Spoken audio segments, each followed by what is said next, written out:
Welcome back to Next Generation. Guess what we will be making today? I'll give you a second. You probably read it in the title, but... I'm pretty excited about this because we will be using a new tool that we got. 2 new tools. One is rented, one we bought. That's right, so we own one. But I kind of want to own the second one too, so... We never told them what we're making. But let's get into it. We're making a shiplap wall, inexpensive style. Y'all, I was pretty hesitant about this because Jen was like, yeah, we're going to use this new material. I saw this material and was like, Jen, it's like pressed cardboard almost. This is not going to work. I said we're getting it. I was so wrong, y'all. I was so excited. We're going to be making a faux shiplap wall because if you've ever looked up the price of shiplap materials, you would understand why we're making a faux version. Pretty expensive. We don't really want the look of wood, so this is going to be really easy for us. If you want a wood finish that maybe you can stain. Like a wood grain? Yes. Then you should probably just get some inexpensive plywood, like a 1/4 inch thick. That was kind of what I was leaning towards. But then when Jen explained her vision, I was like, okay, we don't need the wood. But if you want that wood grain look, they do sell 1/4 inch 4-foot by 8-foot plywood at your local hardware store. A little bit more expensive, but still pretty inexpensive compared to shiplap. Yeah, it was not a big difference. So I was inspired by a couple different pins on Pinterest. In our living room, we just need a little bit more. And we think the accent wall is gonna tie it all together. As usual, we're first gonna start with everything that you need to make this. So the first thing you'll need is what we're using to make our shiplap panels, boards, whatever they're called. And we're gonna be using Yucca board, which comes in 4x8 sheets. Yeah. Like plywood does, except not like plywood. It is only $8 per sheet, which is beyond inexpensive. And we only needed 2 to complete our wall. So our accent wall is 6.5 feet by 8 feet tall. So in case you want to follow along with the sizes we use and the amount that we used, that's the size of our wall. So you can convert it to your size wall. So the way that we're gonna cut it, you can use all different types of devices to cut it. Devices? Well, I was gonna say tools. Saws, but, well, I guess tools, yeah. But where'd you get devices? Where'd you get devices from? So you can use all different types of tools. I was gonna say all different saws, but you don't even have to use a saw because it's so thin. You can probably get away with like a box cutter or a razor, I would think. Could you? You could. I don't recommend that. It'd be a lot of work, and you probably aren't going to get straight lines. So maybe don't do that. I've made long length cuts with a circular saw, and I can never, even when I make like a template to keep the saw straight, I can never get the saw lines perfect. Yes, so we treated ourselves, and we rented a table saw. This was the best table saw I've ever seen in my life. It was probably one of the top end ones. Got it from our local hardware store and loved it so much. I really want to buy one, but the reality of it is we don't use it that much. It was really inexpensive. It was only $40 for the day, which I think is extremely expensive. I think that's a great deal. That's our first exciting tool of the day. Our second exciting tool, which is the most exciting because we own it, nail gun. We got a nail gun. Super excited. It's battery operated, so we don't have to deal with the air compressor and the cables, which I really like. It had great reviews. You can rent one if you would like as well at the hardware store. Very inexpensive for the day. But one really cool thing about this is we're gonna save a lot of money by not buying screws because the nails are so cheap. I think I bought like 1,000 nails for $5. And your time, because adding nails into something rather than pre-drilling and screwing it in, then you have this huge screw head to deal with to wood fill. So this is just so much easier. Very excited. Can't wait to use it. First time using the new nailer. Push it down, pull the trigger, hold the trigger until it's done. What? Wait, how long were these? 2 inches. It went through both? All through. What? So the Yucca board comes in a brownish color. It's like a brown laminate kind of, huh? We don't really like it personally, so we'll be painting it. We're first gonna use Kilt to prime it so that we have a nice white base to start with. Not the funnest step, takes some time. I hate painting personally, but it's necessary for the final outcome. So just prime it, guys, okay? Take my advice. And I'm the first one to skip a step if I don't feel like doing it. And I'm telling you to do it. And then we can go ahead and paint. We're excited because we have a few different colors. We actually have 3. This is 2 of them. We're also going to sample the color of our other accent wall that we did in a charcoal color. But here we have Tricorn Black. So it's just a black color. And this one I'm extremely excited about. This is called Rolling Hills, and it's like a gray-green color that you probably can't see on camera, but you will see the sample when we get to the painting step. It's like a grayish color of this. It's so pretty. But really we're gonna have you guys weigh in on Instagram on which color you think we should choose for the accent wall. So be sure you're following us there because we're always sharing a little sneak peeks. That is everything you'll need. Of course, you'll need a roller or a paintbrush. And we're also gonna use caulk for our holes, or you can use wood fill. So that is all the supplies you'll need. Let's get started because I'm excited. Oh, let's go. I'm very excited. Can't wait to start nailing some stuff. All right, so first thing that we're gonna do is we're gonna cut all of our panels so that they're ready to put on the wall. What we did first was we kind of laid some templates up on the wall to see what size we really wanted to go with, at least for the width. These are just some scrap boards that we had on hand that are all different sizes, just so we can get a visual on the width that we want for our panels. So we decided to go with 4-inch panels. This just looks perfect for the space that we're going for. We didn't want them too big. And then the other thing that we realized is we didn't account for the trim boards on the top and bottom. So although the panel is 8 feet in length, we have to cut a little bit off of that. So what we did was we measured from trim to trim, which ended up being about 91 inches. So a little bit shy of that 8 foot. So that's the first thing we're gonna do is we're gonna cut our board so that we're working with less material. So that's what we're gonna do first. But another thing that I did not even think about until after we made all of our cuts is we're not even gonna have to sand the boards after, which if you guys know, we always get so excited in DIYs, we jump to painting and then we remember to sand. So now we can do that. We can jump into painting and we don't have to sand because the edges are already perfectly smooth. Because this isn't real wood, it doesn't have any splinters poking out. So it's a win-win. Like, really could this stuff be any better? As you can see, the table saw comes with a guide, or a wall as they call it. And what this is used for is to butt your wood up against to make sure you have straight lines. So what I'm gonna do is I'm gonna go ahead and measure the difference between the wall and the blade. And this will give me the depth of my cut. So I'm gonna go ahead and measure 4 inches here and secure this in place. All right, so before we go ahead and mess up all the wood, since we perfectly measured everything, what we're gonna do is we're gonna just do a couple of test runs to make sure that we're comfortable with the wood guiding along that wall and we have flush cuts. We don't wanna mess up with the saw running, so we're gonna do a couple of practice runs and then we'll turn the saw on and we'll go in for real. We have no room for error. I think we're gonna have the exact amount that we need for our wall, so practice makes perfect. Make sure you keep your hands away from the moving blade. Please use a template or a push board if you can. Also wear safety eyewear and earwear. Yes. This saw is extremely loud. We have quite a few saws at home and none of them are this loud.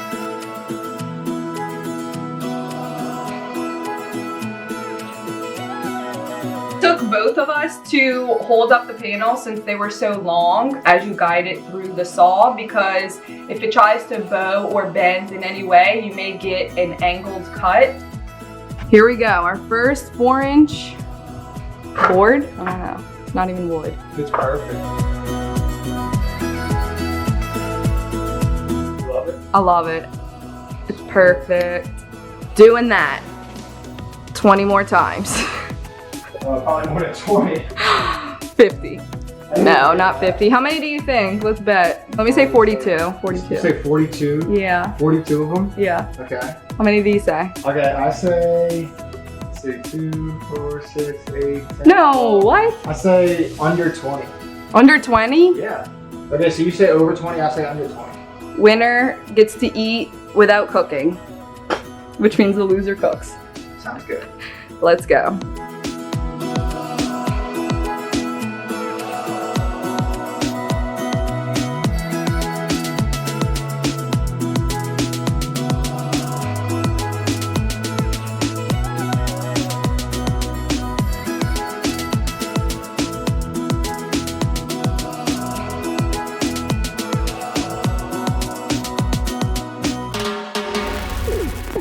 as you can see, there's a little strip that we're left over with at the end. You do want to keep this strip because we will be using this to install the boards on the wall. We'll show you why later, but just keep it because you'll need it. We got all of our panels cut. I'm very, very happy with the way they came out. I told Jen I would have never been able to cut it this straight with any other saw. So I definitely recommend the table saw. It's worth the extra buck. So now that we have all of our panels, we're gonna begin nail gunning them to the wall. Yay. So exciting, yet again. I don't know why we get so excited about tools, but we do here at Next Generation. Like we mentioned, you need to save that last little piece that was left over from your boards. And this is where it's gonna come in handy because we're gonna use that little board as a spacer. That's what we're gonna call it. So you're gonna put your first board up on the wall, nail it into place. You do wanna make sure you're using a level so your boards are staying straight and they're not kind of going at an angle as you go towards the end of your wall. So make sure you're using a level, and after we get our first board up, we're gonna use that spacer in between and then butt up the next board and continue that process throughout the entire wall until it's complete. But basically we just want a little tiny space in between the boards because if you don't have one, it's just gonna look like one flat wall and one flat board before we had cut it. So what's the point of that? And it can give the illusion of a shiplap wall. I'm excited, that's gonna look good. And it's gonna be really easy to work with too because you're not working with these little tiny spacers all the way through. It's just one solid piece. That's the same length. Yeah, so I think that's gonna work out really good. So yeah, we're just making sure it's pushed all the way against the wall and then all the way up against the ceiling and leveling it from there.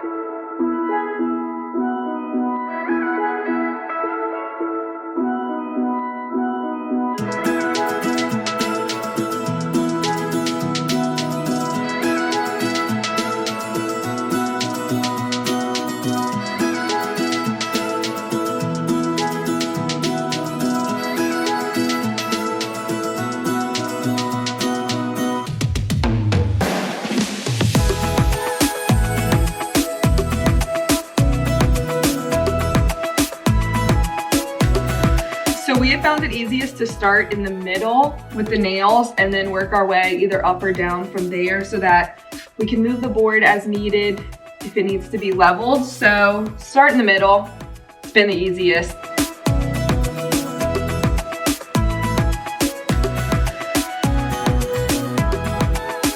One other thing is, since some of these are obviously not going to be in the stud since we are doing them vertically, if any of your boards are trying to poke out, none of ours really are doing this except this board on the top only, but you'll notice that you can push back on the board and it will keep popping out of the wall, if that makes any sense. I feel like it probably doesn't, but you'll understand if you go to do this and you didn't hit a stud and your board's trying to pop in and out. What we're gonna do in those few areas is we're just gonna take a little bit of caulk on our finger, put it in the back of the board and then push it into place. Nail it like that. You can use wood glue, liquid nails, whatever you would like.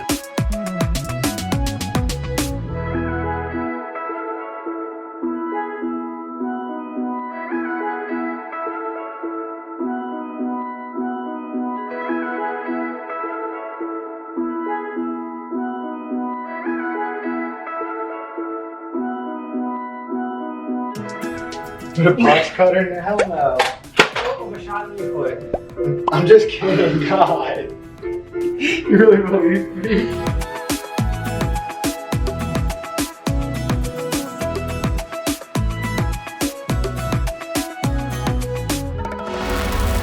As you can see, our next board has an obstacle in the way here. We have an outlet that we obviously are gonna need to use, so we can't cover it. So what we're gonna do is we're just going to mark exactly where the outlet is, and I actually saw a little trick on how to do this. We're gonna try to do it. What you're supposed to do is take the outlet cover, flip it upside down, put a little bit of paint on the edges, and then push your board up against it, and then that's exactly where you need to make your cut. We're gonna use probably a jigsaw to cut the hole out for the outlet. So anything you may have on your wall that's in the way, you can just use a jigsaw to cut the little hole out. Perfect fit.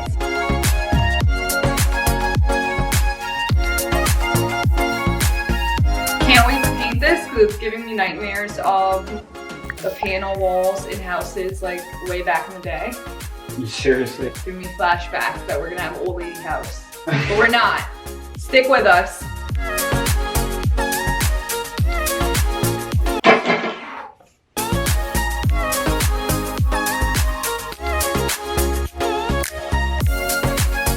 I guess we can tell how many we have now. 17, 18, 19! Under 20! What did I tell you? You said 46. What wall were you gonna do? No, I said 21. Second time. Yeah, thank you.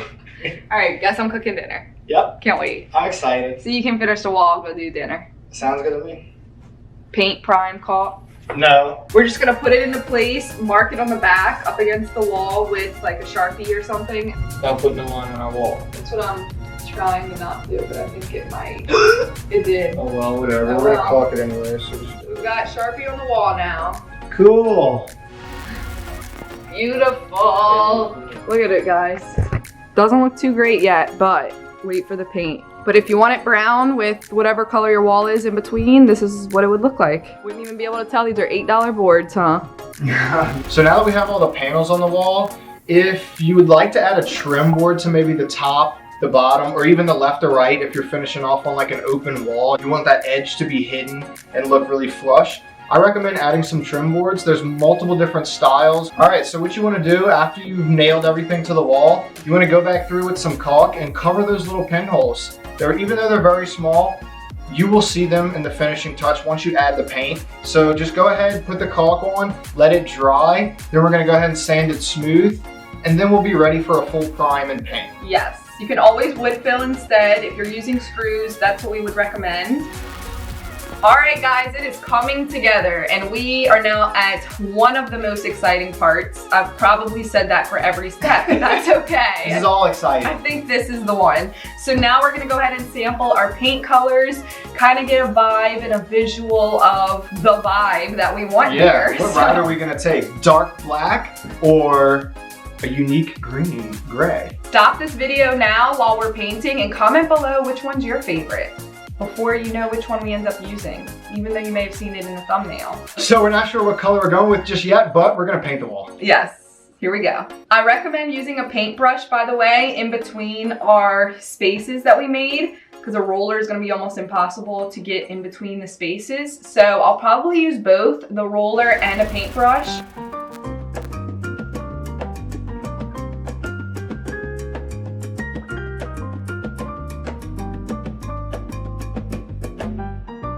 It's the charcoal. It looks almost black in the video, but it's charcoal in real life. This is the black. Let's see the difference.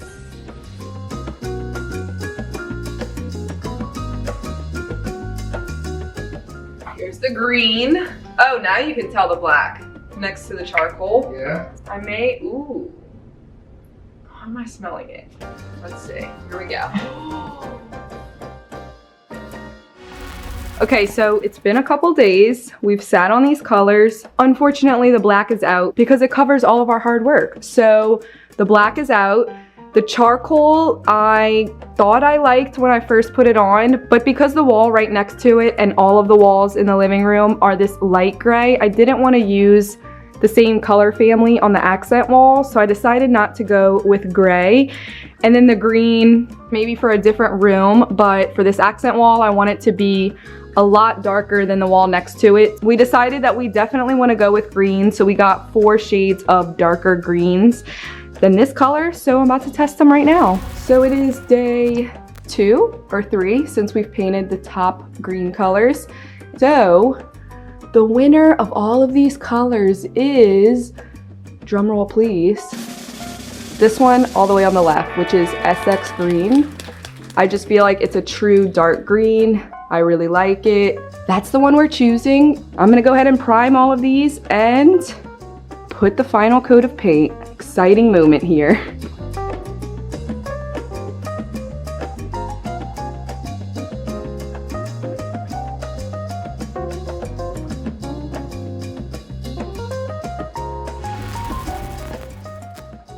So that is all for our shiplap wall, faux shiplap wall. I hope you guys enjoyed it. Leave in the comments what color you would have done. What size boards would you have done? Do you hate the 4 inches? Well, how do we feel about it, guys? Let us know. Would you have put your boards horizontal? Yes. Or vertical? That's something we did different from what I saw in a lot of pictures. A lot of people go horizontal? Mm-hmm. Well, we have our horizontal shelf right next to it, so I felt like that would look a little weird.